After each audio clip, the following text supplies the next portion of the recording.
Welcome to JustWannaQuilt, a research podcast coming out of Tulane University Law School, where we explore all kinds of things, stories about quilting, tools, field trips, maybe some famous quilters stop by, and, of course, a little bit of copyright thrown in just for fun. I'm Elizabeth Townsend-Gard, your host, and I'm a law professor at Tulane University Law School. I am also a LePage Faculty Fellow for Entrepreneurship at the A.B. Friedman School of Business, and I am the Greenbaum Fellow at the Newcomb Institute studying gender, women, and society, and I just want to quilt. So today we are talking with Karen Swiech. We found her with her really cool photo mosaic of her parents that is made up of like 5,000 or more photographs from their family, and it was displayed at the Houston Quilt Festival. So interesting. She tells us how to do it. My name is Karen Swiech, S-W-I-E-C-H. I do that with everybody because once they hear me say my name, they always want to spell it their own way. Yeah, I get that. And I am really from Massachusetts, but my husband and I are currently living in Seattle for a while. Oh, well, that's nice. That's cool. I lived in Seattle for about a year. It was really nice. It's a wonderful place. It's beautiful. It's strangely colder than I expected. I'm not sure why, but... Now, see, you live in Louisiana, yes? At the time, we were coming from London, and then we went to Seattle, so I didn't really realize it was going to be pretty much the same kind of weather, a little colder. I'm from Massachusetts, yeah, and this is incredibly temperate to me. Really? Oh yes. My gosh. I had bronchitis like the entire year we lived there. I couldn't, it was just so damp, Yep. Yeah, even in the summer. We have all these pictures of our kid. She was like 2 at the time. Like fully like long sleeves. It's like June. yeah. This is. I have still yet to need anything more than a T-shirt to go outside. Yeah, here. Yeah. Because I'm from you're much more Massachusetts, hardy, and I'm not particularly susceptible to the cold. Yeah. No, Yep, we're wimps. lovely. We had come from Arizona, so we were really messed up. We went from Arizona to London to Seattle, and so we were just like anything that wasn't 100 degrees was freezing. Wow. Yeah. So, okay. So our first official question after the name is, what's your first memory of someone sewing or quilting in your life? Well, sewing, if we can go with sewing. Quilting, no, I have no family history of. But sewing, my mom, I'm the oldest of 3 girls. And I like to put it this way, even though my mother thinks it sounds scandalous. My mother really wanted to be a home economics teacher, but instead she had me. And she did not. She hates the way that sounds because it sounds like she got pregnant and then had to get married, and that's not the case. That's funny. At all. But she did not go to college and wanted to have children and had me first, and then had my 2 sisters, and then a little while later my brother. But my mother used to make us all little matching outfits. Like we each get a color and we'd have the same style of thing. And so my mother has been sewing forever, and she was a whiz at her own clothes when she was a kid too. And so I've been sewing forever since I was like 5, but quilting a lot later than that. Got it. I think sewing at 5 is like the perfect age. There's like no fear. It was so you can much fun. You have enough instruction to be like, don't put your finger there. Yes. Yeah, I started mine at 5 too. Apparently not quite enough instruction for me because I have had my sewing machine as an adult go through my thumb. Oh, really? It is. Yes, it is. Your sewing machine is a powerful tool. And oh my gosh, that's so terrifying. Happy to put that needle through. Well, and the worst thing is, if the needle goes through your thumb, you've got to get it out of your thumb. Oh, that's so horrible. Oh my gosh. Is the worst. Sorry. That is so horrible. And was it as painful as it seems like it would have been? It was pretty painful, but it was mostly just terrifying seeing that needle going through my thumb, kind of going, well, now what do I do? Yeah. You hit the pedal and get it out. Oh, God. Okay, well, I'll try to remember that and not have that happen. That would be the... Yes. Think of there being terrible. A little DMZ around the needle on your machine where your fingers should not be. Yeah. No, I worry about that with the long arm, too, because those needles are brutal. Oh, I would bet. Yeah. Okay, so... You quilt, and then you made this fantastic, amazing thing. Tell us what you made. It's the third out of three technological quilts, as I'm going to call them, where the emphasis is much less on the artistry of quilting than on how I got it to be a quilt. And so my parents celebrated their 60th wedding anniversary in April of 2017. And I knew for 2 years before this that I wanted to take the picture of them on their wedding day, sitting in the park at Slater Park in Pawtucket, Rhode Island. It's a picture I've loved like ever since I was a child. And I knew that I wanted to take that picture and turn it into a photo mosaic quilt for them. Yeah. And so I didn't want either of them to know about it. And so like we digitized thousands of photographs that my husband and I had. And then I said to my mom that, well, I'm digital. We're scanning in photographs. Do you have any old albums that I could take of yours that I could, scan in and digitize too? And so I did that. She did not suspect anything. Nobody, and so I got all of her old photographs, and my husband and I spent 3 months scanning in these photographs and digitizing them. And then I had to edit every photograph to make sure I got the part of the photograph that I wanted to be in the quilt, because the quilt required squares, and most photographs are not squares. Right, and it's black. Is it black and white? The photo. Did you turn them black and white? No, my target photo was black and white, and I was using a mix of black and white and color photos. And there are lots of different programs online that you can use to build a photo mosaic. Yeah. You give them, like 10,000 photographs, and then it takes those photographs and, makes them small and turns it into a target photo. But I needed to use a program that would allow me to recolor my photos. Yeah. Because I was rendering a black and white photo in color photos, color and black and white. Whoa. And so what program that did allowed you use? me to do that. The program's name is Mosaically. Mosaic? Mosaically, like musically, but mosaically. Mosaically. Okay, I see. Okay, I'm looking at it. Okay, free online photo mosaic creator. Okay, Mosaically. Mosaically, and it's that is them.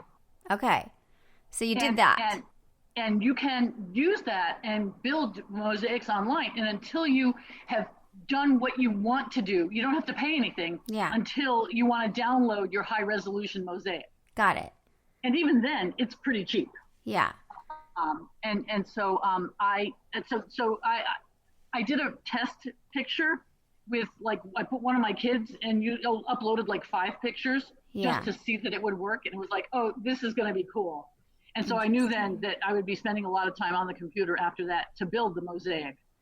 Okay, so here it looks like you upload your big picture, and then you start to input the little pictures. Is that what happens? Yes. I called it upload the target picture, and then you upload all the constituent pictures after that. Gosh. And they want lots and lots of photos. I probably had 7,000 photos at least to deal with. Yeah. I ended up, I wanted to use every photo I had, so I ended up with 5,184 family photos that I edited and used for the front, because I didn't want the program to have the choice of leaving out, say, a picture of my great grandmother, because it didn't fit the picture as well. I wanted it to use exactly the photos I had. Interesting. Okay.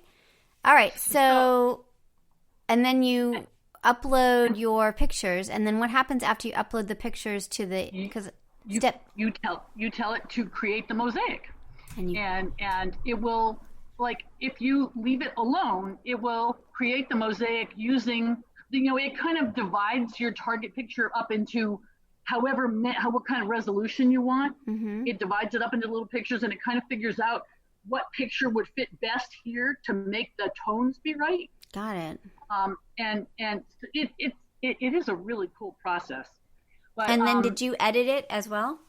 I told it that there's when I did this, and I did this, so it's not. I did it probably almost 3 years ago was when I was working on this.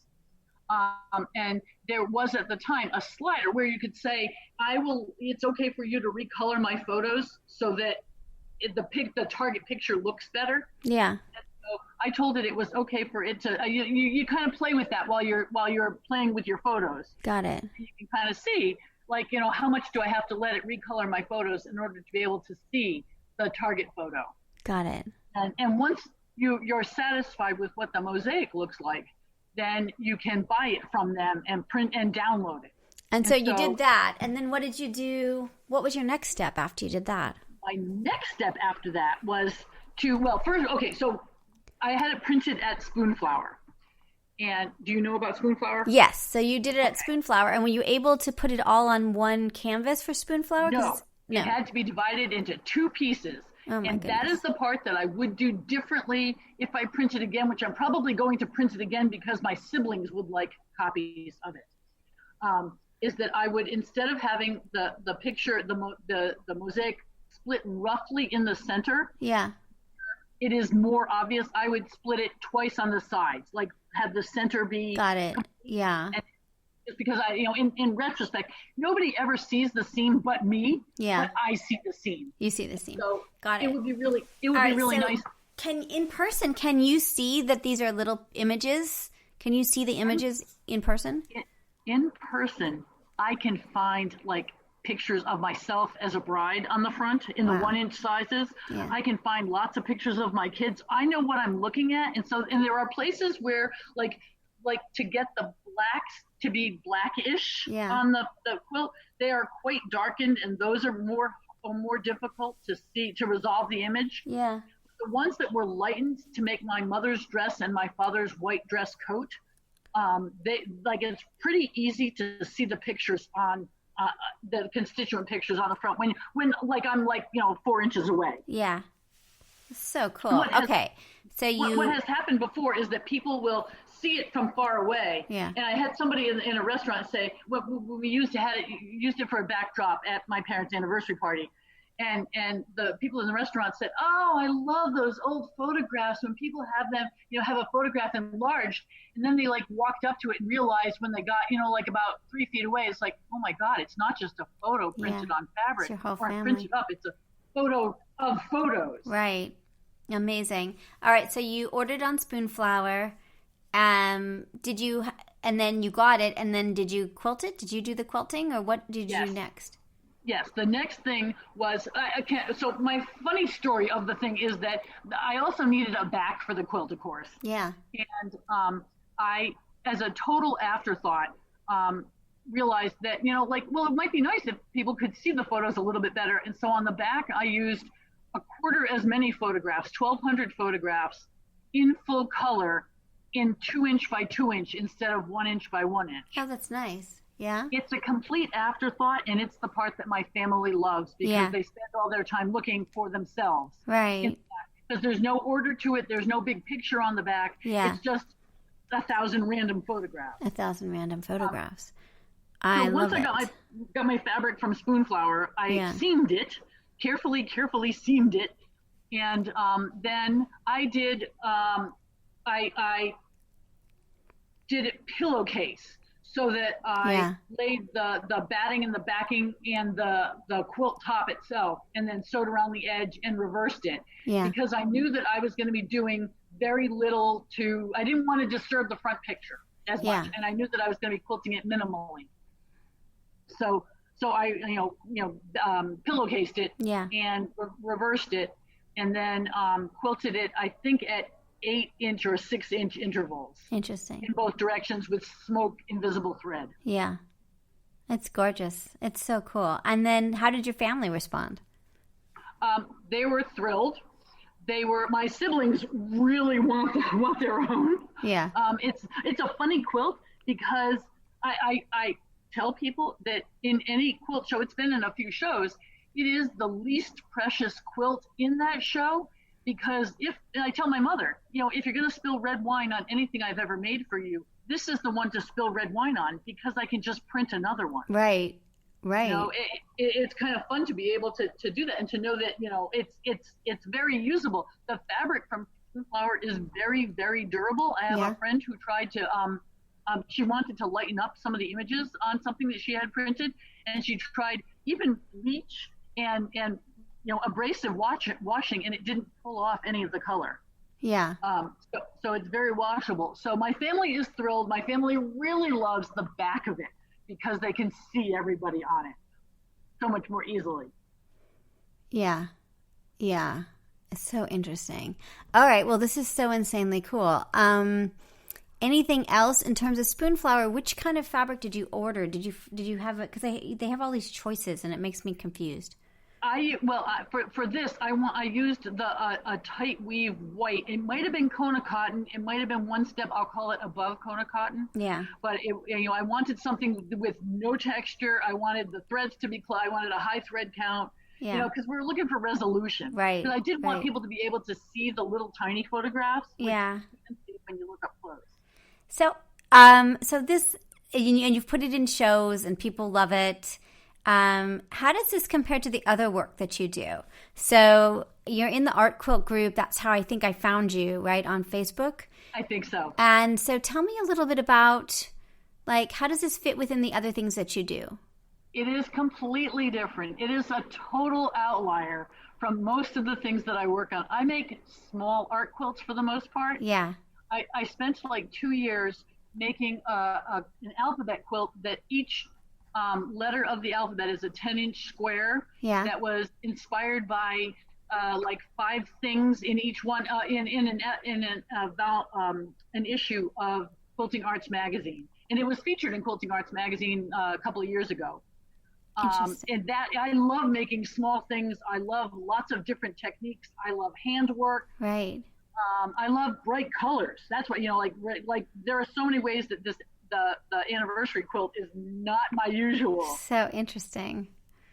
And then sort of what's your advice to people in terms of like getting out of their comfort zone? Most of us, and at least most everybody I know, has such a stock of supplies. Yeah. That sometimes we like jealously guard that, like, oh, I'm going to save that for just the right thing. Right. You really just got to dig in and use your stuff. Yeah. I'm trying. I am 61 years old. I have 2 children who do make things. And I have lots of stashes in a variety of media. Yeah. And I am trying really hard. I don't want to die and leave all this stuff to them. Totally. Or to anybody. I'd really like to, demolish some of my stashes. Yeah. So, I feel the same way. Yeah. Use your stuff. Totally. It's interesting because we're doing this new thing this year. We were inspired by Jennifer. She calls herself Jennifer Quilter. She did an inventory quilt where she took a little piece of each of her fabric and put it together.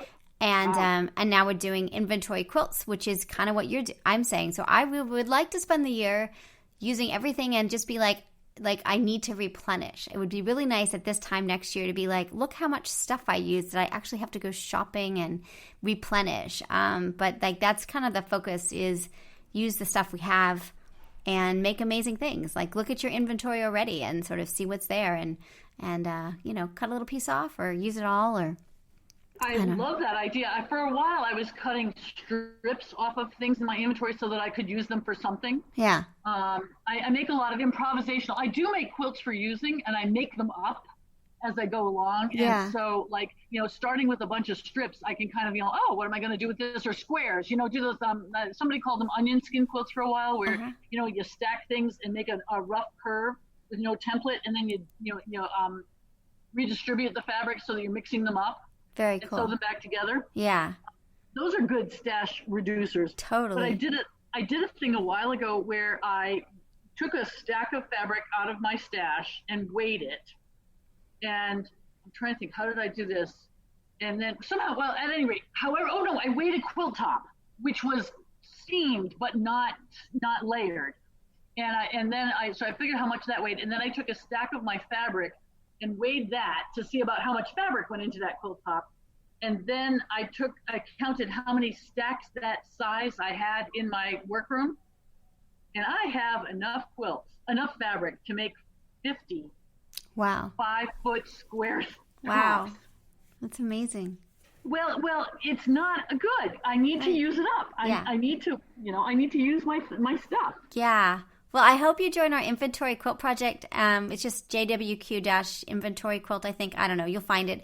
But help us with ideas, because we need ideas. We've just started. We have about 100 in the group, but we're trying to expand it. And we're also having designers come, pattern designers and art quilters come to tell us what they're doing when they do inventory quilts. So I would love for you to be one of those as well. It would be really great. So that is a really fun idea. Just jump into the group and be like, hey, this is some ideas, because I think we all we have all this stuff, and it's like, well, what do we do with it, And I don't know. I think we all belong to guilds where somebody has died and left this glorious terrible, right? stash of fabric. And right, it's terrible. Yeah.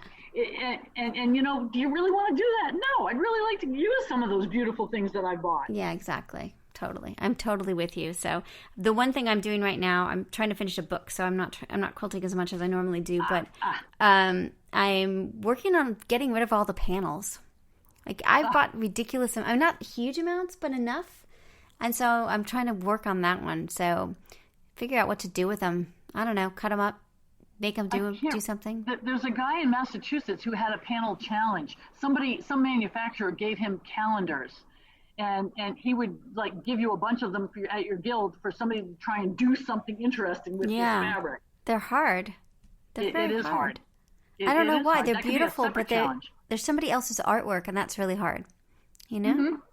Mm-hmm. Yeah. I don't know.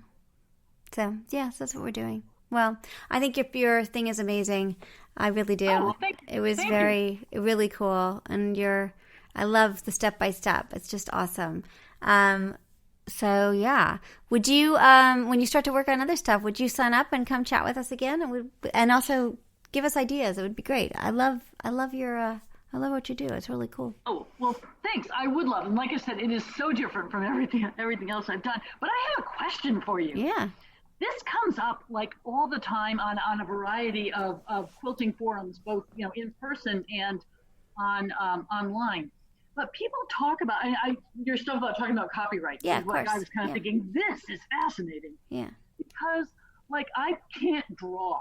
Yeah. And so that is somewhat limiting sometimes if I want to make something that is pictorial. Right. And people will say there are two things. So people will say, oh, well, if you alter something 10%, then it's yours and you don't have to worry about giving anybody credit. And it's like, how on earth do you assess a 10% alteration? Yeah, and that's not true either. There's no right answer. But let's take the thing that you made, which I think is so interesting. First of all, you probably got permission. People gave you the photos. So and also you're not selling it, you're not commercializing it. All of those photos are owned by me or my family. Exactly. So no big deal. But the other thing that copyright will say is that you took those photographs and you transformed them so dramatically that even if you didn't own them, we would apply fair use. Because you took them and put them in a totally different context, and that changed the meaning of them, and you used them in an artistic way. So for art quilters, the copyright law is fairly generous. If you're making a single version, you're not selling it. You're making something that's like an art piece, and then you're transforming whatever your base is so dramatically that it transforms the meaning and sort of the message and the look of it. We give you a lot of freedom to do whatever you want to do, but including using the whole thing. So there's a recent case about Andy Warhol where he took a photograph and colorized it and really changed it. I don't think he changed it dramatically, but the courts thought it was pretty dramatic, and so he could do that under fair use, even though the photographer wanted money for the use. I didn't even know that. Yeah. And what about quotes? There are magazines who won't take quilts that have people's quotes on them if you haven't got the expressly written. No, that's fair use, use quote, right? But if No, somebody's dead, yeah. I mean, they're just being nervous, but no, again, that's fair use. If your quote, so you say, there's one that was something about something about flying from a song that's about flying, and then it had these beautiful sort of. It just made you think about the quote differently. Again, if you're commenting, criticizing the quote, then you're fine. It's quotes. That's what fair use is about. Think about it's the same as writing a biography or a newspaper article, right? That we don't want to have to get permission to interpret that quote. And so fair use applies. So yeah, quotes are fine. A single line of music is fine. Yeah, it's all fine. I think there's more freedom then people recognize. Now, there could be customs in a particular place, like if you entered into a show, they want you to get permission or whatever, but that's access control. That's not copyright, right? They're saying for our rules, or a magazine that says you have to get permission, that's their own rules for being part of their thing, not copyright per se. Okay. That makes sense? Okay. Yeah. Oh, it does make sense. And it's just really interesting how adamant some people are about different rules, and like the 10% alteration. Yeah, that's not. Yeah, that's nothing. It's just kind of interesting. It's like, where does that kind of information come from? Yeah. Somebody made it up. Yeah, no. I mean, you're not supposed to be a market replacement for something. That's really what fair use is. Like, are you going to buy your thing instead of the original because of that? But then like parodies and comment and criticizing and news reporting and transformative use and artwork that like takes something. And now if you just take it, so there was a Jeff Koons, there were 4 cases. Jeff Koons, the artist, people like him or hate him.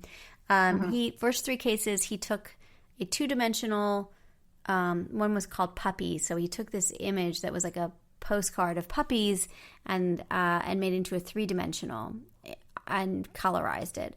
And the courts were like, no, you can't do that, right? You can't just take something and make it, do that. And he did that 3 cases where he was like, took something that was already existing, copied it exactly. And he's like, I'm commenting on the banality of life. And the courts were like, yeah, no. But then the 4th case, he took a magazine article and he took like the legs. Why? Hold on just a second. Hold on. Okay. I don't know why it's doing that. They took a magazine article and took the legs of from this ad and kind of flipped them around, and then he added a bunch of other legs from other magazines, and the court said that was enough, right? That he transformed it. He took bits of different parts. He hadn't taken the whole thing. He was commenting, criticizing whatever he thought he was commenting, criticizing, but it was okay. And so that's fair use. And then fair use also is all of Google takes all the images and copies them and makes them small so we can search in an image search, and that's under fair use. So as long as you're really transforming the work so that there's a different purpose, a different reason, it's art, it's indexing, it's news reporting, you don't have to ask permission. It's pretty broad. That's good to know. Yeah. So, and as an art quilter or someone who's doing that kind of work, you can really take things from a lot of different places. Now, do you have to ask permission? No, you don't legally. Should you? You might want to, just to be a good person. Do you have to include that the original photograph was taken by so-and-so? You can. The law itself doesn't require you to do that, but your particular, art quilters may feel that you do that. It's by sort of industry and custom. Well, sometimes it helps to see, like if I were to show the original photograph, you would certainly credit it. And it's kind of interesting to see the original photograph and how it got changed. Totally. Yeah, that's right. And again, commenting, criticizing, having a purpose, having a message is always better with fair use. So there's a reason you're using somebody else's work. I often love putting quotes on my work, and whether it's the focus of it or whether it's just, oh my gosh, there are words there. Yeah. And I've had people say, you can't do that, or you can't sell it unless it's your own words. That's and not it's true. Like, that's not true. They're wrong. It's a good thing to know. Yeah. No, they're wrong. They're totally wrong. If you are taking, let's say you're taking Elsa from Frozen, and then you're putting her image on something, and then you're putting all the words, and then you're going to mass produce it. Yeah, there's a problem. But if you're taking like one line from a song that you're putting into a different context, and by putting it into that context with whatever images you've put with it, it changes, and you think about that song differently. As a society, we want you to do that, right? Mm-hmm. We want you to take something, then we go, oh, wow, we hadn't thought about that way, Well, and plus people I just have seen people get all worked up, like, you can't say that the words "let it go" are copyrighted anywhere. It's, 3 words that people will say to each other even before the movie. That's right. Now you can say, well, if you put Let It Go and you put a princess that looks like her and like, you know what I mean? Like the content, it just is all, I always say it depends. And I'm not saying that as a cop out. It's just, is it a commercial use? Is it a non-commercial use? How much did you use it? Why did you use it? Is it a parody? If it was like her, Let It Go, and she's like not letting anything go, she's like just grabbing onto things, and it's kind of this kind of maniac kind of like moment, that's funny, right? So parody is going to cover you. So you're going to be able to use fair use for that. So it just is kind of funny. There's just that's why I'm writing the book. So we're writing a book. I'm trying to finish a book this week called Just Wanna Create, which is for professionals that really go into deep, like, how you understand these things so that you can be stronger, better, faster in terms of what you want to do as an artist.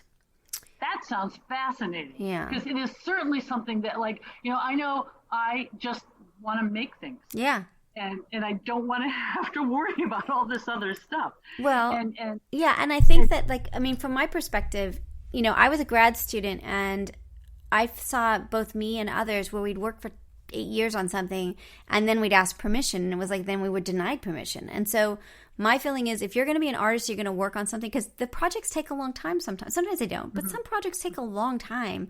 If you know up front what the legal restrictions might be, you might just switch a little bit, but it will help you make choices. And then you'll also be like, look, it's circles are not protectable. I'm making this thing, and I'm making a lot of circles.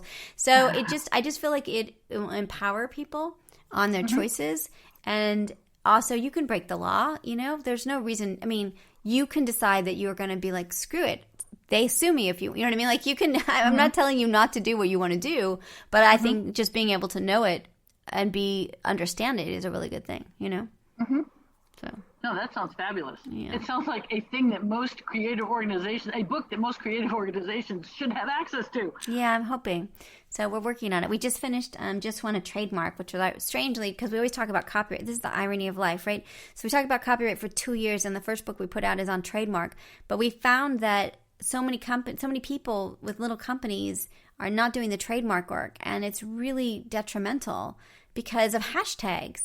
Because if you don't trademark your work, your hashtag isn't protected either. So if somebody starts to use it as a source identifier, you have no way to keep them from doing that. And so I think it's like the best $225 to the government that you can spend, but people just don't know how to do it. So we did a DIY book on that. So now we're getting back to the copyright stuff, but it seemed like almost a crisis because of hashtags that we saw it too much this year, of people being upset because some big company suddenly using their hashtag, and they can't tell them not to. But if they had it trademarked, they could, Wow. Yeah, I had no idea. Yeah. So it's like a thing. I don't know. Well, this is awesome. It's a lot of copyright, a lot of trademark work. But your stuff is so great. I love it. I thank you for sharing the technique, and it was so beautiful. I wish I had seen it in person, and I just think it's so cool. Will you come back and play with us more? It would be really great. Okay. I will love to. This is really interesting, and I think it's a really interesting thing that you're doing, and I love the bringing in the copyright stuff is really, really useful for a lot of different artists. Yeah, I hope so. That's the goal, how to disseminate this info. So. And I'm going to go right away and Google your inventory project. Yeah, totally. Go to, it's a Facebook group, and it's on our webpage. You'll see. We're just starting out. So, yes, join us and give us ideas. And whatever you put up, I'll be like, I'll try that. I try anything. So, it'd be great. Okay, great. All right, cool. Awesome. Well, thank you again. Oh, thank you very much. It was a pleasure talking to you. And you're cool with us posting this as is? Yes. Awesome. Yeah. Fabulous. All right, cool. Well, have a great day. All right, thank you. You as well. Nice talking to you. Take care. Bye-bye. Bye.